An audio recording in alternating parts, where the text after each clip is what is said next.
నమస్కారం జే న్యూస్ కి స్వాగతం. హెడ్లైన్ చూద్దాం.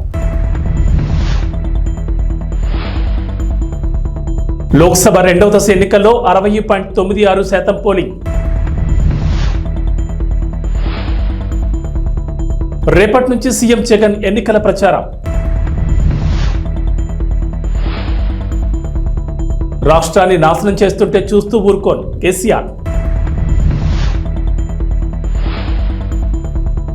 కేటీఆర్ పై వ్యాఖ్యలు, కొండా సురేఖకు సీఈసీ నోటీసులు. లోక్సభ రెండవ దశ ఎన్నికల్లో పోలింగ్ మరింత తక్కువగా నమోదైంది. తొలి విడతలో 65.5% పోలింగ్ నమోదు కాగా రెండో విడతలో అంతకంటే తక్కువగా 60.96% పోలింగ్ మాత్రమే నమోదైంది. రెండో విడత ఎన్నికల పోలింగ్ మొత్తం 13 రాష్ట్రాలు, కేంద్రపాలిత ప్రాంతాల్లోని 88 లోక్సభ నియోజకవర్గాలు జరిగింది. ఈ 88 నియోజకవర్గాల్లో కేరళలోని మొత్తం 20 లోక్సభ స్థానాలున్నాయి. అదేవిధంగా కర్ణాటకలో 14, రాజస్థాన్లో 13, ఉత్తరప్రదేశ్, మహారాష్ట్రలో 8 చొప్పున, మధ్యప్రదేశ్లో 7, అస్సాం, బీహార్లో 5 చొప్పున, పశ్చిమ బెంగాల్, ఛత్తీస్గఢ్లలో 3 చొప్పున, జమ్మూ కాశ్మీర్, మణిపూర్, త్రిపురలో ఒక్కో లోక్సభ స్థానానికి పోలింగ్ జరిగింది. ఏపీ సీఎం వైఎస్ జగన్ నిర్వహించిన మేమంతా సిద్ధం బస్సు యాత్ర గ్రాండ్ సక్సెస్ అయింది. ఎన్నికల తొలి విడత ప్రచారంలో భాగంగా మార్చి 27న వైఎస్ఆర్ జిల్లా ఇడుపులపాయలో దివంగత నేత వైఎస్ రాజశేఖర రెడ్డి ఘాట్ వద్ద నివాళులర్పించి మేమంతా సిద్ధం బస్సు యాత్ర చేపట్టిన సీఎం జగన్ బుధవారం శ్రీకాకుళం జిల్లా అక్కవరం వద్ద నిర్వహించిన సభతో ముగించారు. 22 రోజుల పాటు 23 జిల్లాలు, 86 నియోజకవర్గాల్లో 2188 కిలోమీటర్ల సాగిన బస్సు యాత్రకు జనాలు బ్రహ్మరథం పట్టారు. ఇక మరోసారి అధికారంలోకి రావడమే లక్ష్యంగా ఎన్నికల ప్రచార భేరిని సీఎం మోగించనున్నారు.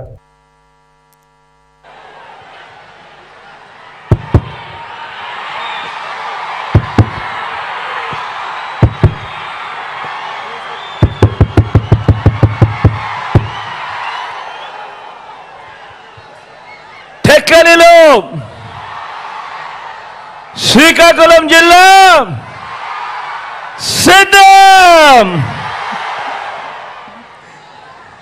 ఈరోజు శ్రీకాకుళం జిల్లాలో కనిపిస్తా ఉన్న ఈ జన సముద్రాన్ని చూస్తా ఉంటే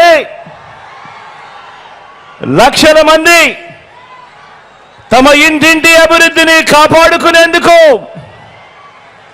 కదిలిన సిఖోలు సింహాలు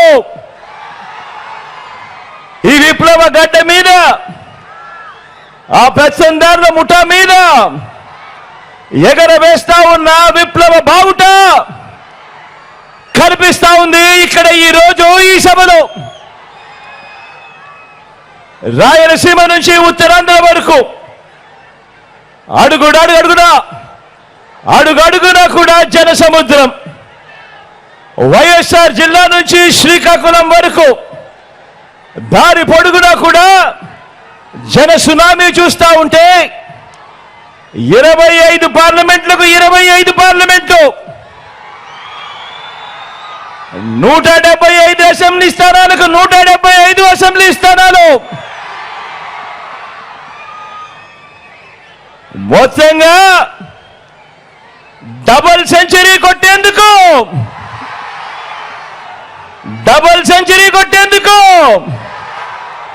మీరంతా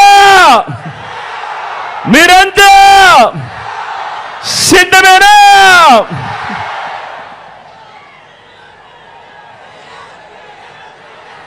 ఇంటింటి భవిష్యత్తులో పథకాల కొనసాగింపును నిర్ణయించే ఎన్నికలు మరో 18 రోజుల్లో జరగబోతా ఉన్నాయి. ఈ ఎన్నికలు కేవలం ఎమ్మెల్యేలను, కేవలం ఎంపీలను ఎన్నుకునేందుకు జరిగే ఎన్నికలు మాత్రమే కావు.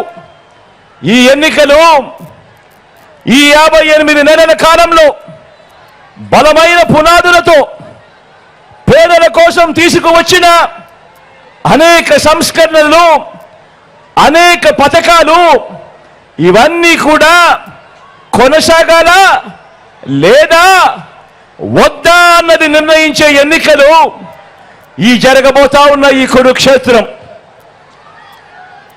జగన్కు ఓటు వేస్తేనే పథకాలన్నీ కూడా కొనసాగుతాయి.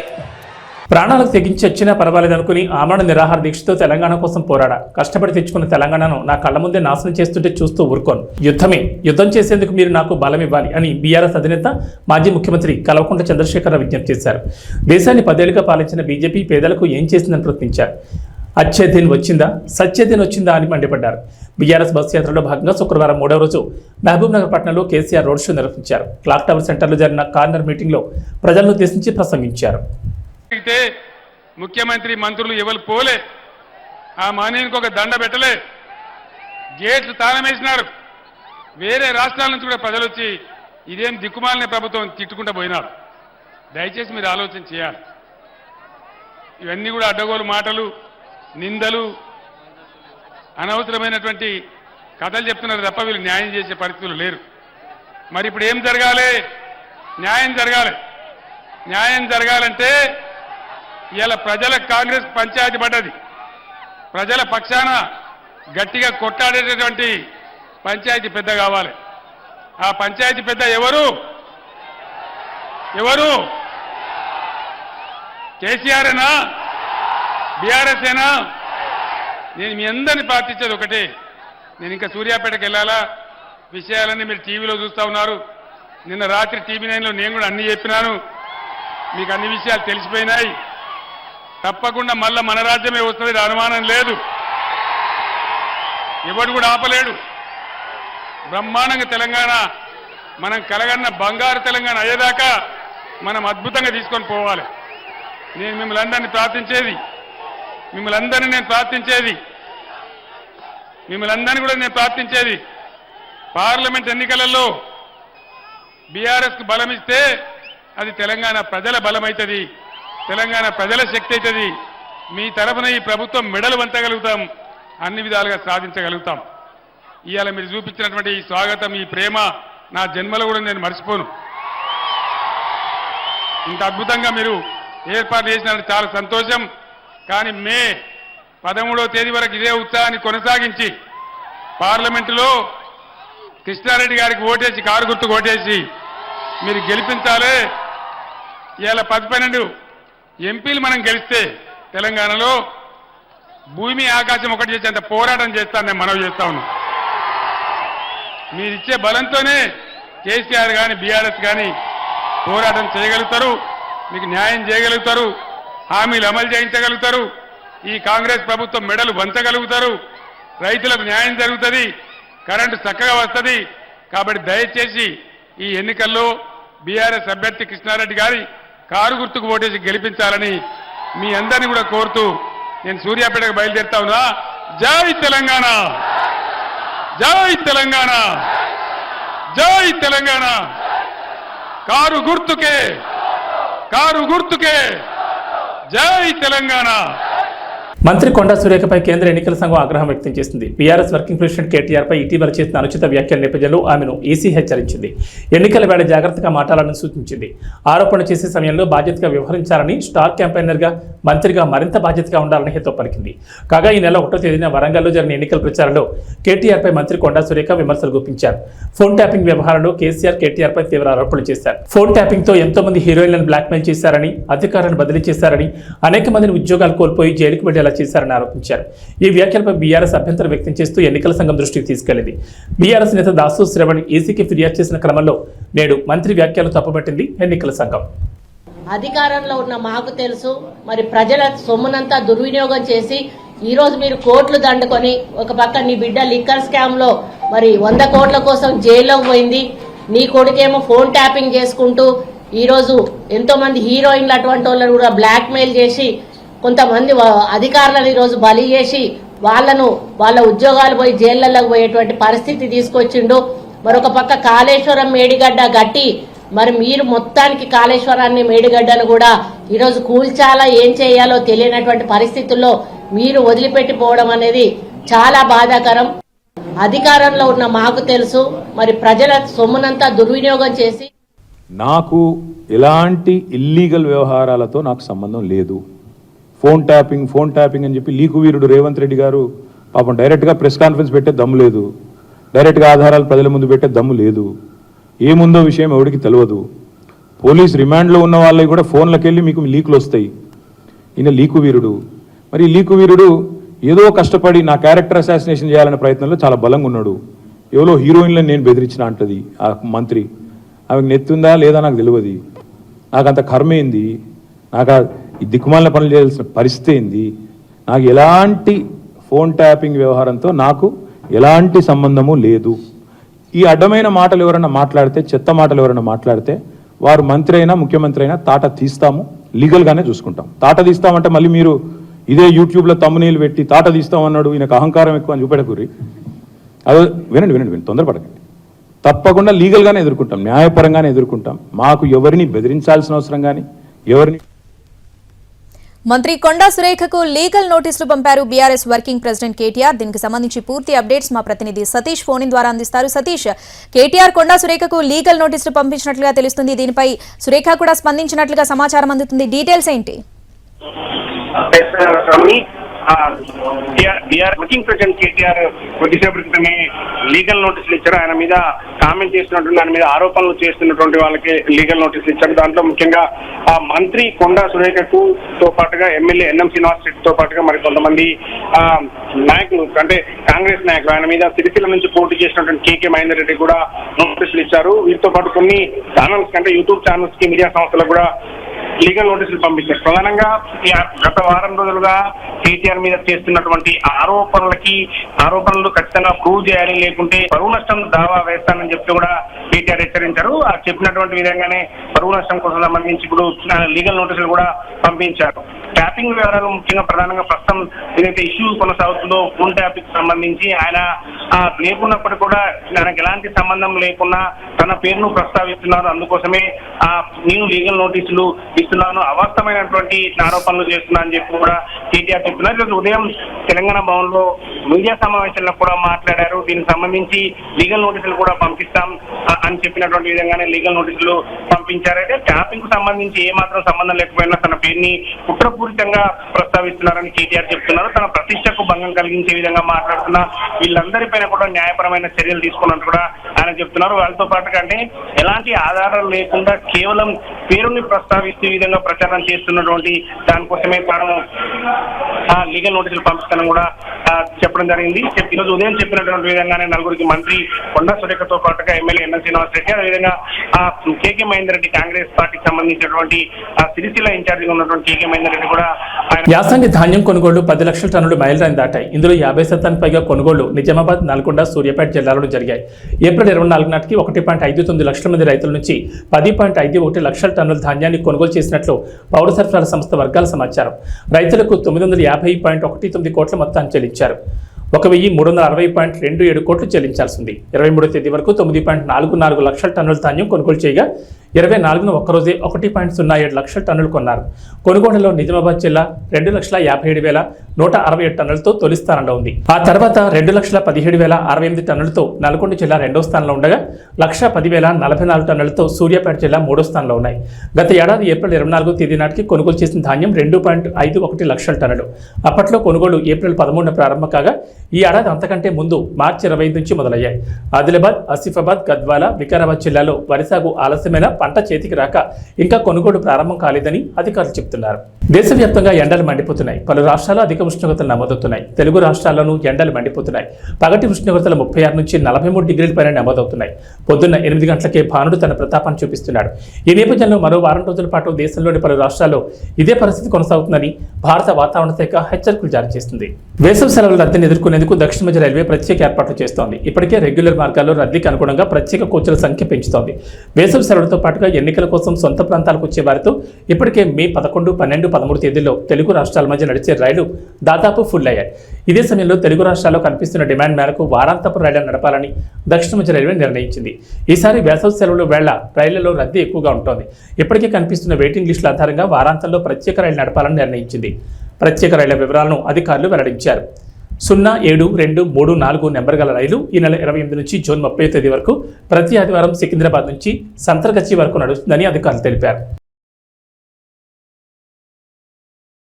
తెలంగాణ మహారాష్ట్ర సరిహద్దుల్లోని గడ్చిరోలి జిల్లా ప్రాణహిత తీరం ఆవల ఏనుగుల మంద సంచరిస్తుందన్న సమాచారంతో తెలంగాణ రాష్ట్ర అటవీ శాఖ అప్రమత్తమైంది. ప్రాణహిత దాటి ఏ క్షణమైన ఏనుగుల మంద కొమరంభీం జిల్లాలోకి ఎంట్రీ ఇచ్చే అవకాశాలున్నాయన్న సమాచారంతో అలర్ట్ అయింది. గుంపు నుండి తప్పిపోయి కాగజ్నగర్ కారిడార్ అడవుల్లో సంచరించి 2 రైతులను పొట్టన పెట్టుకున్న ఏనుగు తిరిగి గుంపుగా వచ్చే ప్రమాదం ఉందన్న సమాచారంతో రక్షణ చర్యలకు రెడీ అయింది. జిల్లా అడవుల్లోకి ఏనుగుల మంద వస్తే ఆ సంక్షోభాన్ని ఎలా ఎదుర్కోవాలన్న అంశంపై మేడ్చల్ మల్కాజ్గిరి జిల్లా దోలపల్లి అటవీ అకాడమీలో ప్రత్యేకంగా అటవీశాఖ వర్క్షాప్ నిర్వహించింది. రాష్ట్రంలోని అన్ని జిల్లాల అటవీ ముఖ్యాధికారులు పాల్గొని ఈ సమావేశంలో అటవీశాఖ సంరక్షణ ప్రధానాధికారి PCCF RM డొబ్రియాల్ సిబ్బందికి అధికారులకు పలు సూచనలు సలహాలు చేసినట్లు సమాచారం. ఎన్నికల్లో ఓటు వేయడం ద్వారా వైకాపా అరాచక పాలనకు చరమగీతం పాడాలి. ప్రజల సంక్షేమం అభివృద్ధి లక్ష్యంగా పనిచేసే ఎన్డీఏ కూటమి అభ్యర్థులను గెలిపించేందుకు ప్రతి కార్యకర్తగా సైనికుడిగా కాదు సైన్యంలా పోరాడాలని సినీ నటుడు హిందూపూర్ ఎమ్మెల్యే నందమూరి బాలకృష్ణ కోరారు. కందుకూరు నియోజకవర్గం గుడ్లూరు, నెల్లూరు నగరంలో నిర్వహించిన స్వర్ణాంధ్ర సాకార యాత్రలో ఆయన మాట్లాడారు. గడిచిన 5 ఏళ్లలో రాష్ట్రంలో దోపిడీ, దౌర్జన్యాలు, అక్రమాలు, అరాచకాలతో ప్రజలను భయభ్రాంతులకు గురిచేశారు. వాటిని ప్రశ్నించిన వారిపై కేసులు పెట్టి వేధించారు. మరోసారి జగన్ అధికారంలోకి వస్తే సామాన్యులు జీవించడం కష్టమేనని బాలకృష్ణ హెచ్చరించారు. టీడీపీ సూపర్ 6ను వివరించారు. రాళ్లపాడు జలాశయాన్ని పట్టించుకొని చిన్ననాటరిపిలో ఉద్యాన కళాశాలకు భవనాలు నిర్మించలేని అసమర్థ ప్రభుత్వాన్ని విమర్శించారు. రాత్రికి నెల్లూరులోని టీడీపీ రాష్ట్ర ప్రధాన కార్యదర్శి శ్రీనివాసరెడ్డి ఇంట్లో బాలకృష్ణ బస చేస్తారు. అందరికీ నమస్కారం. నెల్లూరు ప్రవాసులందరికీ నా హృదయపూర్వక నమస్కారాలు. అది ఎక్కడి నుంచి మొదలు పెట్టాలి? నెల్లూరు పట్టణం ప్రవేశించిన దగ్గర నుంచి కూడా ముందు పిల్లలు, చెట్టు తమ్ముళ్ళు జెండాలు పట్టుకుని ఊపుతూ, అలాగే తర్వాత ఆడపడుచులు హారతులు ఇస్తూ, మన 3 పార్టీలు, తెలుగుదేశం, అటు జనసేన, ఇటు బీజేపీ పార్టీల కార్యకర్తలు వాళ్ళ ఉరుకులెత్తుతున్న ఉత్సాహం, అభిమానం, చూపిస్తున్న అభిమానం, అలాగే ఈ యొక్క మన ప్రజాస్వామ్య పరిరక్షణ కోసం బద్ధ కంకణులైన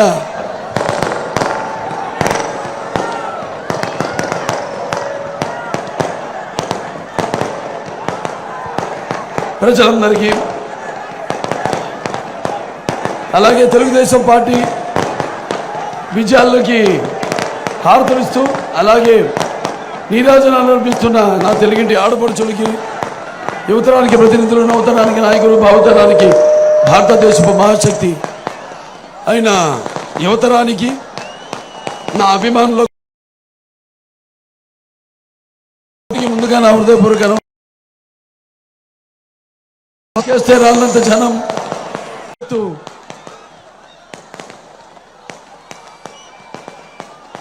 అలాగే మన పసుపు ఆత్మవిశ్వాసానికి నిజమైన సంతకం. అలా మొత్తం ఇవాళ కనిపిస్తుంది మీ అందరిలో. అలాగే నా ముస్లిం పెద్దలకు, అలాగే ముస్లిం సోదర సోదరిమణులందరికీ, ముత్తవల్లీలకు, ఇమాంలకు, మౌజన్లకు అందరికీ కూడా నేను నా అస్సలాము అలైకుం వ రహమతుల్లాహి వ బరకతుహు.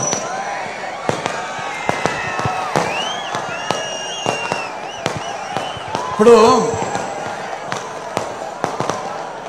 ఇవాళ మన రాష్ట్రం చాలా క్లిష్ట పరిస్థితుల్లో ఉంది. కాబట్టి ఈ జరగబోయే ఎన్నికల రణరంగంలో మన భవిత కోసం, అలాగే మన రాష్ట్ర భవిత కోసం, మన భావితరాల భవిత కోసం మనం పోరాడవలసిన ఇది ఒక महाकुरुक्षेत्र, महायुद्धम। मैं हिंदुस्तान हूँ, हिमालय मेरे सरहदों के निगहबान और गंगा मेरी पवित्रता की सौगंध। तारीख के इंतजार से मैं अंधेरों और उछालों का साथी हूँ और मेरे खाक पे संगे मरमर आने में चादरों में लिपटी हुई ये इमारतें दुनिया से कह रही है कि जालिमों ने मुझे लूटा, मेहरबानों ने मुझे संभाला, नादानों ने मुझे जंजीरें पहना दी और मेरे छाने वालों ने उन्हें खान फेंका। सारे जहां से अच्छा हिंदू सिता हमारा, हम बुलबुले हैं कि इसके ये गुल सिता हमारा। ఇలా మత సామర్థ్యానికి, అలాగే సర్వమత సౌభ్రాతృత్వానికి ఒక ప్రతీక మన దేశం. ఇవాళ మరి నాన్నగారి దగ్గర నుంచి కూడా మనం గుర్తు చేసుకోవాల్సిన అవసరం ఉంది. ఇవాళ పరిస్థితులు అలా ఉన్నాయి. మరి ఆనాడు నాన్నగారు ముందుగా అటువంటి ఆయన కడుపులో జన్మనిచ్చినందుకు, నన్ను మీ అందరి గుండెలో ఆయన ప్రతిరూపంగా నిలిపినందుకు విశ్వవిఖ్యాత నట సార్వభౌమ, అలాగే నటనకి విశ్వరూపం ఏమిటో చూపించిన నటసింహం అలాగే నాకు ఐపీఎల్లో పంజాబ్ కింగ్స్ జూల్ విదిల్చింది. భారీ టార్గెట్ చేజింగ్లో జానీ బేర్స్టో 48 బాల్స్లో 8 4లు 9 6లతో 108 రన్లు చేసి నాటౌట్గా నిలిచారు. శశాంక్ సింగ్ 28 బాల్స్లో 2 4లు 8 6లతో 68గా నాటౌట్ నిలిచారు. ప్రభు సిమ్రాన్ సింగ్ 20 బాల్స్లో 4 4లు 5 6లతో 54 రన్స్ దంచుకొట్టడంతో శుక్రవారం జరిగిన లీగ్ మ్యాచ్లో 8 వికెట్ల తేడాతో కోల్కతాపై గ్రాండ్ విక్టరీని అందుకుంది. దీంతో టీ20 హిస్టరీలో అత్యధిక లక్ష్యాన్ని ఛేదించిన తొలి జట్టుగా రికార్డులకు ఎక్కింది. టాస్ ఓడిన కోల్కతా 20 ఓవర్లలో 261కి 6 వికెట్లు నష్టపోయి స్కోర్ చేసింది. ఫిలిప్ సాల్ట్ 37 బాల్స్లో 6 4లు 6 6లతో 75, సునీల్ నరైన్ 32 బాల్స్లో 9 4లు 4 6లతో 71, వెంకటేష్ అయ్యర్ 39తో రాణించారు. తర్వాత పంజాబ్ 18.4 ఓవర్లలో 262 వికెట్ల నష్టానికి స్కోర్ చేసి నెగ్గింది. బేస్టోకు player of the match award లభించింది. సార్వత్రిక ఎన్నికల్లో కూటమి ప్రభుత్వం అధికారంలోకి రావడం ఖాయమని పాలకొల్లు టీడీపీ అభ్యర్థి ఎమ్మెల్యే డాక్టర్ నిమ్మల రామానాయుడు జోషి చెప్పారు. పాలకొల్లులోని ఎమ్మెల్యే క్యాంపు కార్యాలయంలో ఏర్పాటు చేసిన విలేకరుల సమావేశంలో ఆయన పాల్గొని మాట్లాడారు. సంక్షేమం చంద్రబాబుతోనే జరుగుతుందని, ప్రగతి పదంలో రాష్ట్రం పరుగులు తీయాలంటే ఆయన సీఎం కావాలన్నారు. ఈ నియోజకవర్గంలో మన పాలకొల్లు మన రామానాయుడు పేరుతో నిర్వహించిన పాదయాత్రలో ప్రజల నుంచి విశేష స్పందన కనిపించిందన్నారు. వారంతా సైకిల్ గుర్తుపై ఓటు వేసి తనను గెలిపించడానికి సిద్ధంగా ఉన్నారని వెల్లడించారు. ఈ సమావేశంలో వివిధ మండలాల పార్టీ అధ్యక్షులు, అనుబంధ విభాగాల నాయకులు పాల్గొన్నారు. ఏదైతే రేపు 13వ తారీఖున జరిగేటువంటి ఆంధ్రప్రదేశ్ రాష్ట్ర శాసనసభ పార్లమెంట్ ఎన్నికలు ఏవైతే ఉన్నాయో ఆంధ్రప్రదేశ్ రాష్ట్రంలో ఒక పెను సంచలనం సృష్టించబోతూ ఉన్నాయి. ఆంధ్రప్రదేశ్ రాష్ట్ర చరిత్రలో ప్రజలందరూ కూడా తెలుగు జాతి 5 కోట్ల మంది యావత్తు ఒకే పక్షాన వచ్చి తెలుగుదేశం, జనసేన, బీజేపీ కూటమికి పనిచేసి రికార్డు స్థాయిలో 175కి 160 సీట్లు రేపు ఆంధ్రప్రదేశ్ రాష్ట్రంలో గెలుచుకున్నటువంటి పరిస్థితి రేపు రాబోయేటువంటి ఎన్నికల్లో కనిపిస్తున్నటువంటి పరిస్థితి. కలిసి ఏదైతే ఎన్నికలకు వెళ్తూ ఉన్నామో రేపు పాలకొల్లు నియోజకవర్గంలో కూడా తెలుగుదేశం, జనసేన, బీజేపీ కూటమి అభ్యర్థిగా అసెంబ్లీ మరియు పార్లమెంట్ పాలకుల్లో సునామీ సృష్టించబోతుందనే విషయాన్ని కూడా ఈ సందర్భంగా తెలియజేసుకుంటూ ఉన్నా. ఎందుకంటే ఈరోజు పర్టికులర్గా గత 60-70 రోజుల నుంచి మన పాలకొల్లు, మన రామానాయుడు ఇంటింటికి పాదయాత్రలో ప్రతి గడప తొక్కినప్పుడు, ప్రతి అవ్వను పలకరించినప్పుడు, ప్రతి గృహిణిని మరి పలకరించినప్పుడు, ప్రతి యువత, ప్రతి రైతు, మరి ప్రతి ఒక్కరూ కూడా నాతో కలిసి మాట్లాడుతూ ఉన్నప్పుడు వాళ్ళందరిలోని కూడా ఒకటే భావన కనిపిస్తూ ఉంది. ఏదైతే కష్టపడి పండించినటువంటి రైతు పంట పండించలేనటువంటి పరిస్థితి ఉంది. ఏదైతే ప్రతి ఇంటిలోని కూడా బాధుడితో ఇంట్లో మరి ఏదైతే వంటింటి బడ్జెట్ కూడా మరి మా బడ్జెట్ మీద ప్రభావం చూపేటువంటి పరిస్థితి ఉంటుంది అని ఆ గృహిణి కానీ, ఉద్యోగాలు ఉపాధి కల్పన లేక యువత కానీ, ఇట్లా ప్రతి రంగము కూడా మరి ఈవేళ ఈ ప్రభుత్వం మీద వ్యతిరేకత అనేది చాలా క్లియర్గా కనిపిస్తున్నటువంటి పరిస్థితి. దానితో రేపు ఎన్నికల్లో ఖచ్చితంగా తెలుగుదేశం, జనసేన, బీజేపీని గెలిపించుకోవాలనేటువంటి ఆలోచన నియోజకవర్గంలో ఉన్నటువంటి ప్రతి గడప నుంచి కూడా వినిపిస్తున్నటువంటి మాట. ఆశీర్వదించడానికి ప్రజలందరూ కూడా సిద్ధంగా ఉన్నారు. దానికి ఉదాహరణే మొన్న జరిగినటువంటి నామినేషన్. ఏదైతే ఆ రోజు 19వ తేదీన మరి తెలుగుదేశం పార్టీ అభ్యర్థిగా, జనసేన, బీజేపీ బలపరిచినటువంటి అభ్యర్థిగా నేను నామినేషన్ వేయడానికి ఒక్క పిలిపిస్తే, మరి వేళ జనసేన, బీజేపీ నాతో పాటు పిలిపిస్తే మరి వేలాదిగా ఆ రోజు 19వ తారీఖున స్వచ్ఛందంగా సైకిళ్ళు వేసుకుని పెద్ద ఎత్తున మరి ర్యాలీ, ఒక ప్రవాహం లాగా మరి ఆ రోజు మరి ఉన్నటువంటి పరిస్థితి నేను కాదు, మీ మీడియా సాక్షిగా మరి ప్రపంచం అంతా కూడా చూసినటువంటి పరిస్థితి. రేపు పాలకుల్లో జరిగేటువంటి ఎన్నిక ప్రజాబలానికి, ధనబలానికి మధ్య జరుగుతుంది. ఖచ్చితంగా ప్రజాబలం ముందు ధనబలం ఆగదు, ప్రజలే గెలుస్తారు, పాలకుల్లే గెలుస్తుంది అనే విషయాన్ని సందర్భంగా తెలియజేసుకుంటున్నాం. Thank you. ఇంటి వద్దకే సంక్షేమ పథకాలు అందించిన ఘనత వైఎస్ఆర్సీపీకి దక్కుతుందని ఈ పార్టీ అభ్యర్థి భీమవరం ఎమ్మెల్యే గ్రంథి శ్రీనివాస్ తెలిపారు. భీమవరం నియోజకవర్గ పరిధిలోని 1వ పట్టణంలో నిర్వహించిన ఎన్నికల ప్రచారంలో ఆయన పాల్గొని మాట్లాడారు. మరోసారి తాను గెలిపిస్తే పట్టణాన్ని మరింత అభివృద్ధి చేస్తానని ప్రకటించారు. ఇప్పటికే 130 కోట్ల రూపాయలతో అభివృద్ధి పనులు చేసినట్లు వెల్లడించారు. ఈ కార్యక్రమంలో పార్టీ నాయకులు, వివిధ కార్పొరేషన్ల డైరెక్టర్లు పాల్గొన్నారు. మీ అమూల్యమైన అతిథుల కోసం మీ ముందుకు వస్తున్నారు. మీ అతిథులు ఎవరు కూడా నడవద్దని దయచేసి మన ప్రీతమ నాయకులు గంధి శ్రీనివాస్ గారు మీ అమూల్యమైన అతిథుల కోసం మీ ముందుకు వస్తున్నారు. మా ముగ్గులిత హస్తాలతో మీ ముందుకు వస్తున్నారు. ఎన్నికల గుర్తు ఫ్యాన్ గుర్తుపై ఓట్లేసి దయచేసి అత్యధిక మెజార్టీని గెలిపించమని కోరుచు మీ ముందుకు వస్తున్నారమ్మా మన గంధి శ్రీనివాస్ గారు, మన ప్రీతమ నాయకులు గంధి శ్రీనివాస్ గారు మీ ముందుకు వస్తున్నారు. అమ్మలారా, అయ్యలారా, అక్కలారా, అన్నలారా మీ ముందుకు వస్తున్నారమ్మా. వస్తున్నాలి 5వ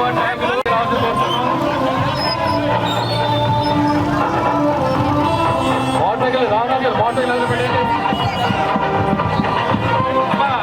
ఆట పైకి ఎత్తమ్మా, పైకి పాటలు పాటలు కోయమని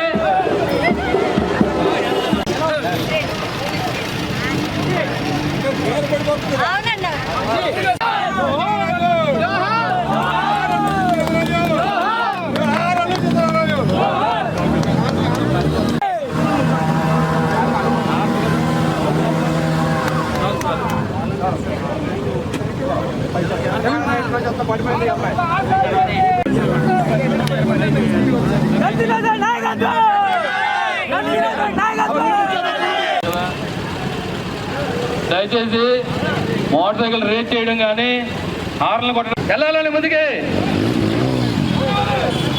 ముందుకెళ్ళాలి, అందరూ రావాలండి. ఎవరు ఆగొద్దండి దయచేసి. అయిపో జనసేన పార్టీ విజయంతోనే రాష్ట్రానికి మంచి భవిష్యత్తు ఉంటుందని ఈ పార్టీ అభ్యర్థి మాజీ ఎమ్మెల్యే పులపతి రామాంజలి తెలిపారు. భీమవరం నియోజకవర్గ పరిధిలోని తీర ప్రాంత గ్రామాల్లో శుక్రవారం నిర్వహించిన ఎన్నికల ప్రచారంలో ఆయన పాల్గొని మాట్లాడారు.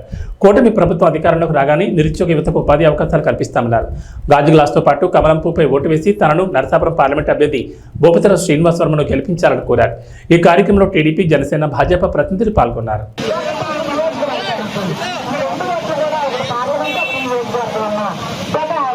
పార్లమెంటుకి కమలం గుర్తుపై వేసి మన శ్రీనివాస మన గ్రామాల్లో అభివృద్ధి చేయాలి. అలాగే మన నియోజకవర్గం అంతా కూడా అభివృద్ధి సంఖ్యలో సాధించాలి అన్న ముఖ్య ఉద్దేశంతో మరొకసారి మీ ముందుగా వస్తున్నారండి. మన ఉమ్మడి అభ్యర్థిగా, తమ్ముడి అభ్యర్థిగా మన పులపర్తి రామాంజనేయులు గారిని మీ ముందుగా వస్తున్నారండి. మన ఉమ్మడి అభ్యర్థిగా, తమ్ముడి అభ్యర్థిగా మన పులపర్తి రామాంజనేయులు గారిని ఎమ్మెల్యే. రాష్ట్రంలోని ప్రజలు మళ్లీ జగనన్న పాలన కావాలని ఉండి వైఎస్ఆర్సీపీ అభ్యర్థి పీవీఎల్ నరసింహరాజు తెలిపారు. నియోజకవర్గ కేంద్రమైన ఉండిలో నిర్వహించిన వైఎస్ఆర్ కాంగ్రెస్ పార్టీ కార్యకర్తల ఆత్మీయ సమావేశంలో ఆయన పాల్గొని మాట్లాడారు. ప్రభుత్వం ప్రవేశపెట్టిన పథకాలు పేద ప్రజలను అభివృద్ధి వైపు నడిపిస్తుందన్నారు. ఫ్యాన్ గుర్తుకు బొట్టు వేసి జగన్మోహన్ రెడ్డిని మరోసారి ముఖ్యమంత్రిని చేయాలన్నారు. ఈ కార్యక్రమంలో పార్టీ నాయకులు పాల్గొన్నారు.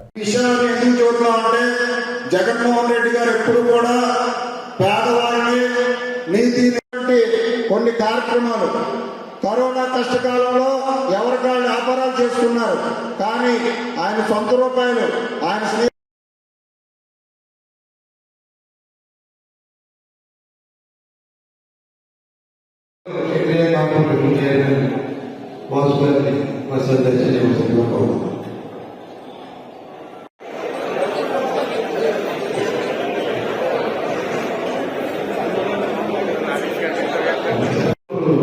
అందరూ కూడా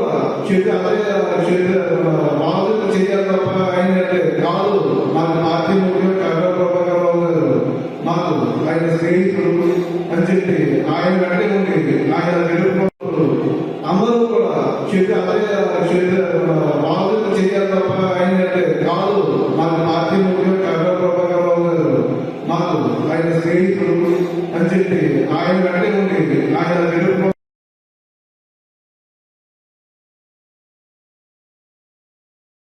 ఉన్నటువంటి ఈ పార్టీలో ఖచ్చితంగా రేపు జగన్మోహన్ రెడ్డి గారు సీఎం అవ్వాలి. ఇక్కడ నరసింహరాజు. బులెటిన్ విశేషాలు. నమస్కారం.